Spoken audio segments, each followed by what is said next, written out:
muumini, lakini shekhe hakukataa za watu wote wa ulimwengu mzima. Maana kaandaa kitu kizuri, wewe ni impact yako kwenye Uislamu. Swali la msingi lingine hilo, namalizia hotuba yangu. Impact yako ni ipi kama kijana kwenye Uislamu? Kama muumini wa Kiislamu, una impact gani? Waswali tatu Ezekiel, sura 5 kabisa, baba nataka kufuata swala ya fajiri, Mungu anasema kuonyesha Mungu. Impact yako ni ipi kwa takwa? Msikiti huu ndio watangashi ngapi wewe? Ukiongea hivyo na ni mbaya kwa sababu sio watu wanawaambia swala ya kutoa. Utakutana nao hapo. Impact yako kwa takwa hapa wewe ni ipi?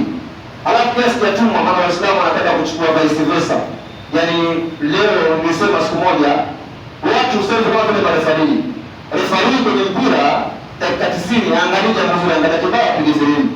Kwa hiyo kaongea vizuri hapa bana, ndio tofauti baya ndio bana kaongea vile ndio kwa karibu. Yote mazuri yana kama baya tu. Sasa sijatumwa nasema hili ni kwa uchongao. Mimi lakini ni miongoni mwa waumini na swali hapa lakini naona umebao kuongelea sikitisha. Ubao shehe wa sura 500 wengine safu 5.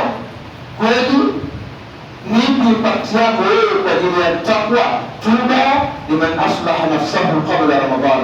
Pongezi kwa mtu ambaye ameiandaa nafsi yake kabla ya kuingia ndani ya mwezi wa Ramadhani. Hili ndio swali la msingi ndio hotuba yangu leo. Inna Allaha malaikatahu yusalluna 'alan nabi ya ayyuhalladhina amanu sallu 'alayhi wa sallimu taslima.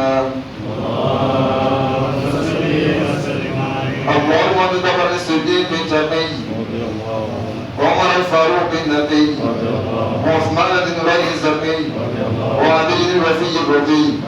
اللهم اياك نعبد واياك نستعين اهدنا الصراط المستقيم صراط الذين انعمت عليهم غير المغضوب عليهم ولا الضالين. ربنا اتنا في الدنيا حسنه وفي الاخره حسنه وقنا عذاب النار وقنا عذاب القبر. عباد الله واقم الصلاه.